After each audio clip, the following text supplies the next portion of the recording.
জামাত বাংলাদেশের স্বাধীনতা যুদ্ধের পক্ষে ছিল না। তো জামাত সারাক্ষণ শিখায় যে আপনি মূর্তি পূজক বা আপনি ভিন্ন ধর্মের লোকদেরকে কি করতে পারবেন না, সাহায্য করতে পারবেন না। একটা হিন্দু লোক কি জামাতের আমির হতে পারবে? পারবে না। তাহলে রাজনৈতিক দলকে রাষ্ট্রের অনুরূপ আকারে তৈরি করতে হবে। জামাত সবসময় শিখায় তার দলের মধ্যে যে নিজেকে প্রচার করা যাবে না, নিজের বড়ত্ব, নিজের অহংকার। ফলে সে না রাজনৈতিক দল, না সে ধর্মীয় দল। আপনি দেখবেন ধর্মীয় দলগুলো কিন্তু জামাতকে ধর্মীয় দল আকারে স্বীকার করতে চায় না।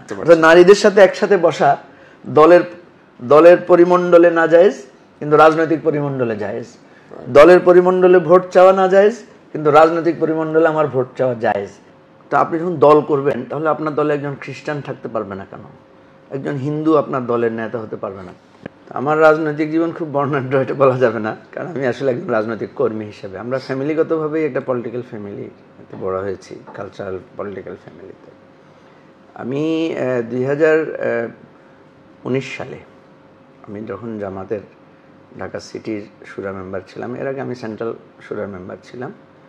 2019 সালের 14 বা 15 ফেব্রুয়ারি আমাকে জামাতের সেন্ট্রাল কমিটি থেকে আমার সদস্যপদ বাতিল করা হয়।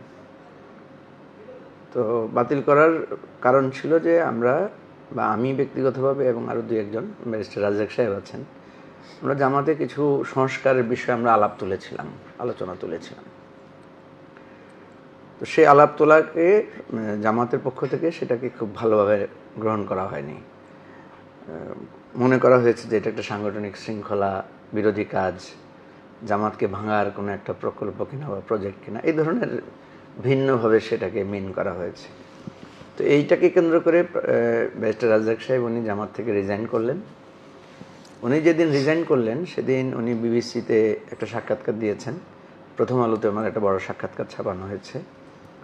আমি সেই সাক্ষাৎকারটা আবার শেয়ার করেছি ফেসবুকে, করে আমি আমার কিছু আর্গুমেন্ট তুলে ধরেছি। তো এটাকে জামাত হয়তো ভয় পেয়েছে যে আমাদের দুজনের একজনের রেজিগনেশন এবং সেটাকে সাপোর্ট করে আমার বক্তব্য, তো সেদিনই আমাকে বহিষ্কার করা হয়েছে।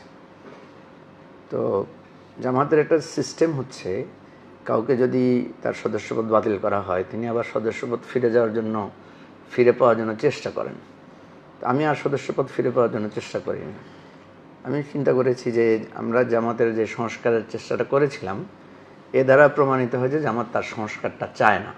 আমরা 17-18 জন ছিলাম মাত্র, চট্টগ্রাম, ঢাকা, বিভিন্ন জায়গা থেকে মেলে।